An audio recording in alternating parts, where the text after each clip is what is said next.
Okay. Okay, according to Consumers Report National Research Center, an average American consumer lost about $8.5 billion and had to replace about 2.1 million computers over the last 2 years because of viruses.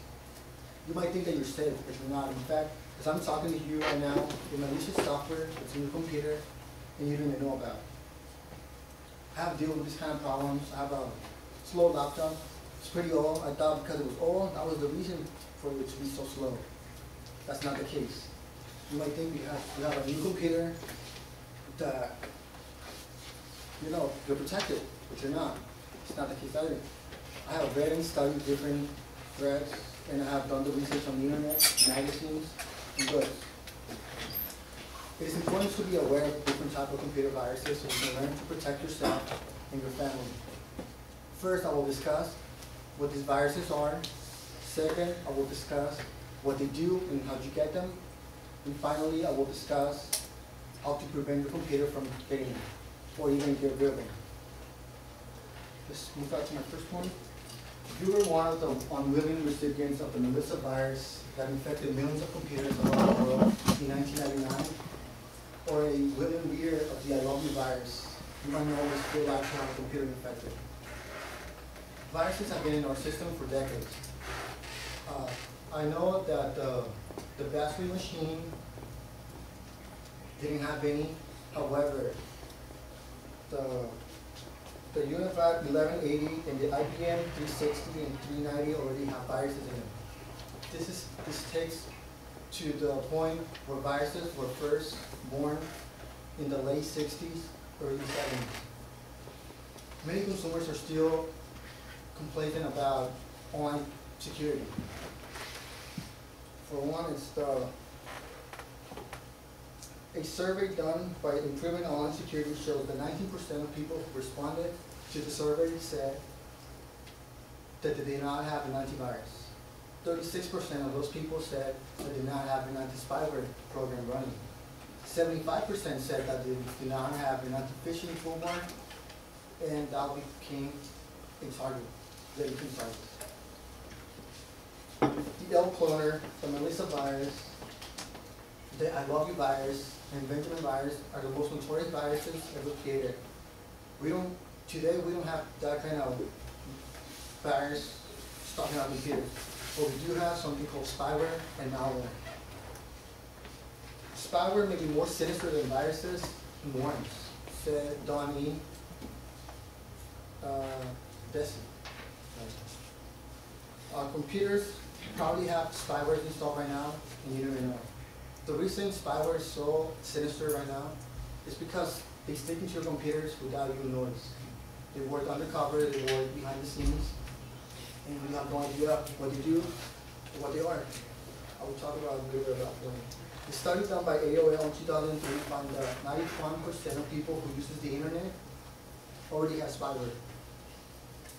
Another study conducted by the Webroot Software and Earthlink said that for every 1.1 million computer scans, there's an average of 28 spyware infected files. That's a lot for On the other hand, malware is short for malicious software order to attack. Malware it's very confusing and it's very related to spyware. They're totally different things. Malware is considered to be a virus, so like all the other viruses.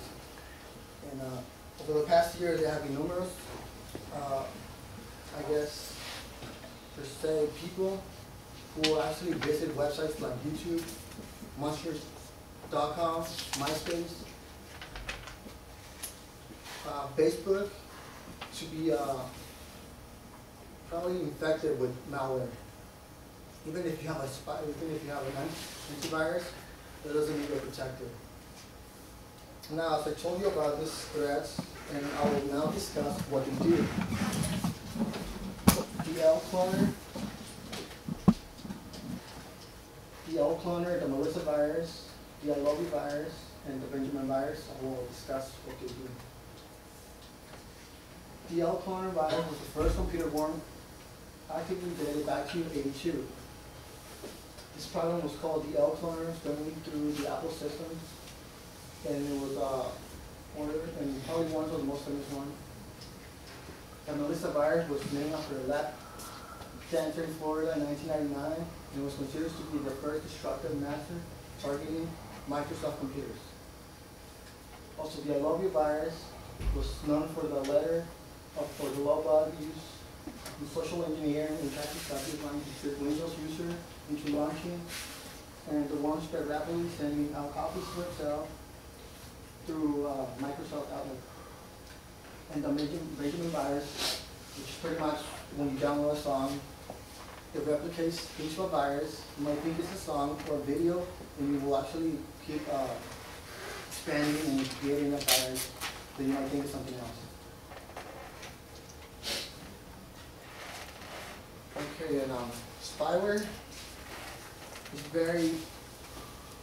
pretty much similar, but kind of different in the case that spyware is more into taking away your information. It can be used to probably record all your keyloggers. Every time you type on a computer, spyware will take that information and send it to somewhere else, to a third party, where it can be used as a tool for identity theft. Like Anthony said, he didn't like to download music because it gave him virus. I can tell you that 100% that he has a virus in his computer and he doesn't know that. Even though he says he has an antivirus. Or he doesn't download music. That's not the case. You can plug in a flash drive and then you can transfer a malware virus. You don't have to go to the internet.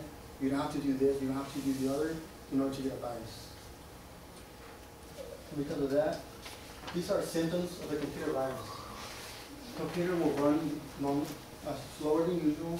The computer will stop responding. Applications on the computer do not work correctly. Digital drivers are inaccessible. You can't ping items correctly. You see unusual errors. You see distorted menus and dialog boxes. And there's a double extension to attachment. For that, if you open a JPEG file, which is a picture, and it will open as another file, you have a virus. There's so many different types that it's hard to talk about all. And spyware is the same. Spyware is a computer makes sure the following systems will perform effective, which is slow down the computer, the same as any virus. The computer will crash or freeze, and you also have difficulty accessing the internet. So you will go to a website where it's first at Google, it will send you to another website. That's indications of spyware. Malware will actually give you all these toolbars. Okay, in conclusion to all of this, you gotta be able to understand and learn from all these online risks. And I've introduced these viruses to you. I have given you the information and hopefully prevent them. Thank you.